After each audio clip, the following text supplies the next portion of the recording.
Fourth gen Toyota Tacoma TRD Pro versus Ford Ranger Raptor. I've been waiting forever to make this video. Let's get into it.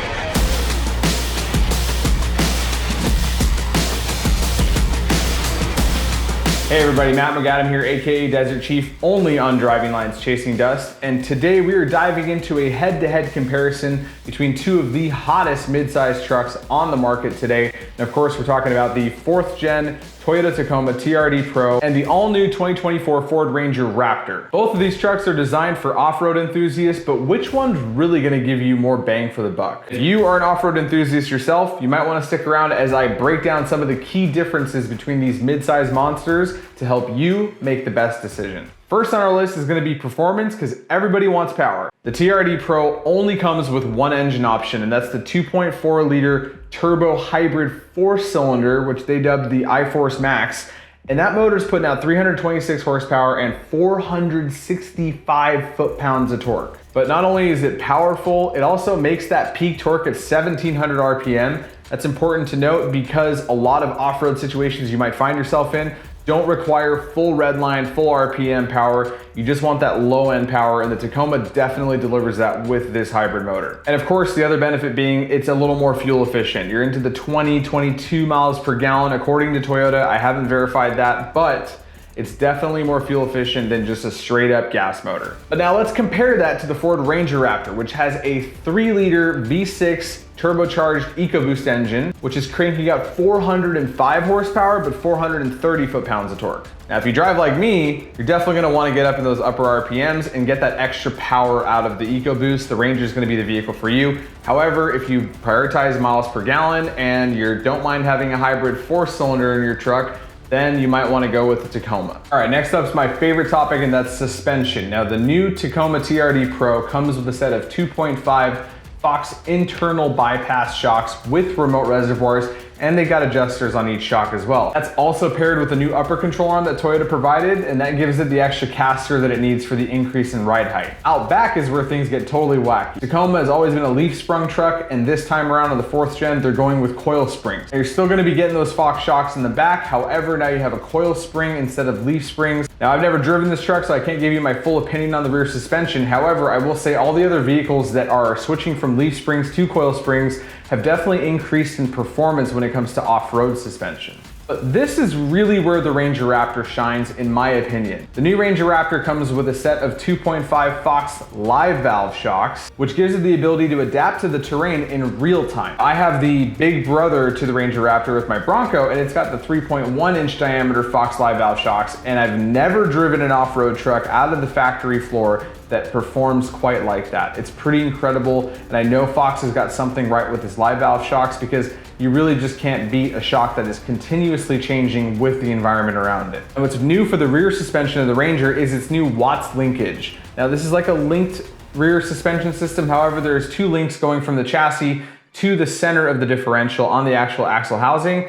This is a setup they've been running on all the Rangers in Australia for a long time. However, it's the first time it's making it to the US on the Ranger Raptor. But Watts linkages are proven technology, and I'm really curious to see how it does on the Ranger in the desert around here in the US. Last thing I'll say about the suspension is I'm kind of bummed that Ford did not give the Ranger a sway bar disconnect. The Tacoma TRD Pro does have a sway bar disconnect, allowing it to make full use of the articulation when you're in the rocks. But even so, I think with both of these vehicles having such advanced suspension systems, the Ford Ranger still takes the cake here with that live valve. I don't need to crawl underneath the vehicle to change anything. I just have it on the button on the steering wheel. I can make it stiffer, smoother, or leave it on the standard setting. It's a lot easier than crawling around the truck to make those changes like you have to on the Tacoma. Next, we're gonna compare some of the drivetrain components of these two trucks. The new TRD Pro is an 8-speed automatic transmission paired with a part-time 4-wheel drive system, which means that you still are gonna be in 2 high all the time, driving around, and when you need to switch into 4 high, you can switch it. It also comes with a rear locking differential only. On the other hand, the Ranger Raptor's got the 10-speed automatic transmission that we've seen in their other vehicles that Ford's put out. That's paired to a full-time four-wheel drive system, which kind of makes it act like an all-wheel drive, but it definitely makes for a smoother experience when you're getting into loose gravel or dirt or wet roads. But the biggest edge that the Ranger's got over the Tacoma is that not only does it have a rear locking differential standard, but it also comes standard with a front locking differential. I know that Toyota kind of uses their traction control as a locker with holding the brakes to try to get you up and over whatever.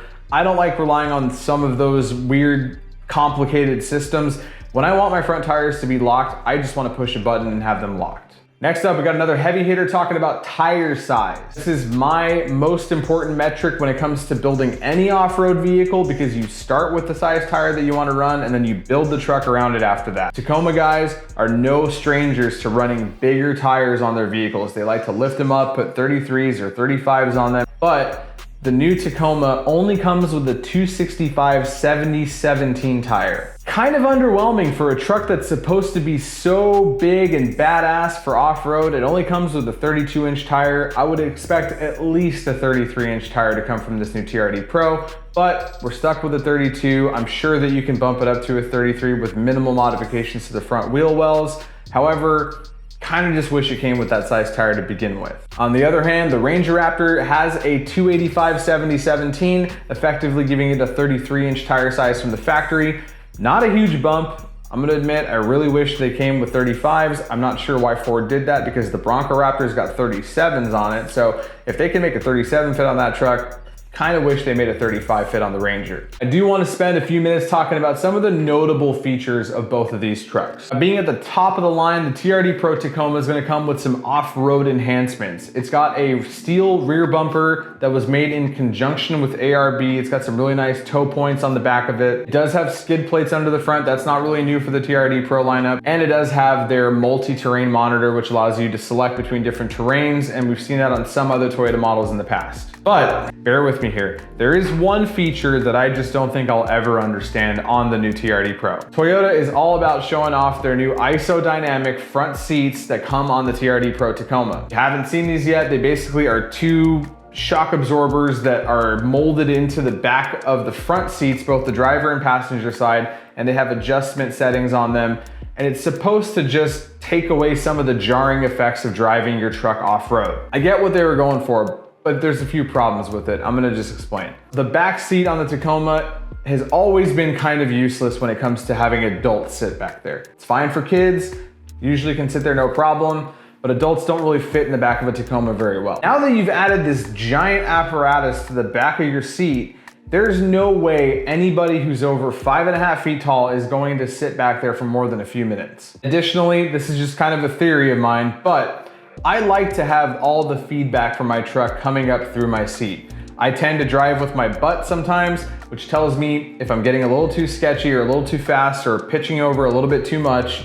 The last thing I want to do is reduce or minimize that connection that I have to the terrain beneath me with a seat that's got shock absorbers in it, because that might make you feel like you're driving safer than you actually are. But nevertheless, it is a notable feature that comes stock on the TRD Pro. Moving on to the Ranger Raptor, they do come with the Ford GOAT mode. Goes over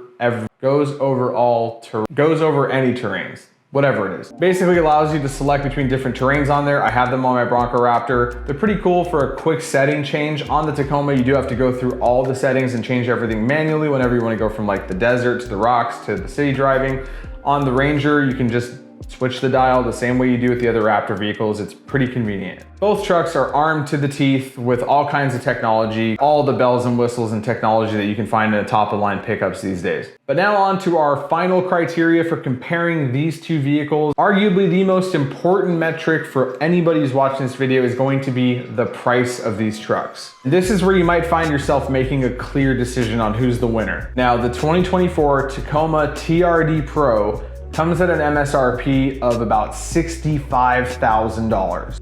Whoa. Never has there been a $65,000 MSRP mid-size truck. That's just the starting price. You start adding a few options and dealer stuff, and then you have tax and license and destination fees, you're well into the $70,000 range for a mid-size Tacoma. Now, I get that it's got a lot of tech and a lot of features and a lot of stuff going on with it, but When in the world did we get to $70,000 midsize trucks? You could get a Super Duty for $70,000 not too long ago. But how does that compare to the feature-packed performance powerhouse of the Ranger Raptor? Well, it starts at $57,000. And I know what you're thinking before you get ahead of me here. There's been a lot of dealer markups on Ford vehicles because there haven't been that many vehicles out there to choose from. However, at its base, the MSRP is still almost $10,000 less than the Tacoma. That's pretty crazy to think that you get so much truck for $10,000 less. $57,000 is a lot of money still. However, it does have a V6 twin turbo with more horsepower. It's got a bigger tire, it's got live valve shocks, and it's got a front locker. I know what you're gonna say. The Tacoma is the most reliable vehicle on the planet, and the resale value is gonna continue for years past any Ford truck. But do not discount what Raptor tax is, because there's still Gen 1 F-150 Raptors that are over 10, 12 years old, and they're still fetching $40,000. I will say that Ford isn't always up to par with Toyota. However, recent events with Toyota trucks have prompted me to think a little differently about what these modern vehicles actually mean. They're packed full of electronics. They have new motors going in them that haven't been tested for years and years. You know, this isn't your old 3.4 liter 5VZ engine that's going in this Tacoma. This is a newer motor, it's a hybrid, it's a 4-cylinder, and there's a lot that's being asked from it. Even if you believe that in your heart of hearts, is it still worth the extra 10 grand on the TRD Pro? So, when it comes down to these two trucks, which one really has more bang for the buck? In my opinion, if you're looking for the most value out of these two vehicles, I would go with the Ranger Raptor. And I know that that's not really a shock to you guys, considering I drive a Bronco Raptor. For the reasons that I just stated, the Ford Ranger Raptor is a better value. I've had a lot of Toyota trucks in my past. I've beaten the heck out of them in the desert, in the rocks, in every environment you can imagine. I've built many of them with aftermarket parts. But right now, we're talking about a different ballgame than it was back then. There was no Ranger Raptor, there was no F-150 Raptor back in those days. Now that there is a mid-sized truck that can compete with the TRD Pro, and it's less money, I think that it's really worth it for you to pay attention to see what Ford is doing. Obviously, they're putting a lot of money into their off-road vehicles, with their entire lineup having Raptor models. It's pretty evident that they're going for enthusiasts. But that's just my take. Let me know in the comments below which truck you believe to be the better buy. And if you found this comparison helpful, all I ask is that you hit that subscribe button and subscribe to Driving Line so that you never miss another video. But that's gonna do it for our episode today, you guys. Thank you for following along. Again, my name is Matt McAdam, AKA Desert Chief, only on Driving Line's Chasing Dust. And as always, I'll catch you guys on the next one.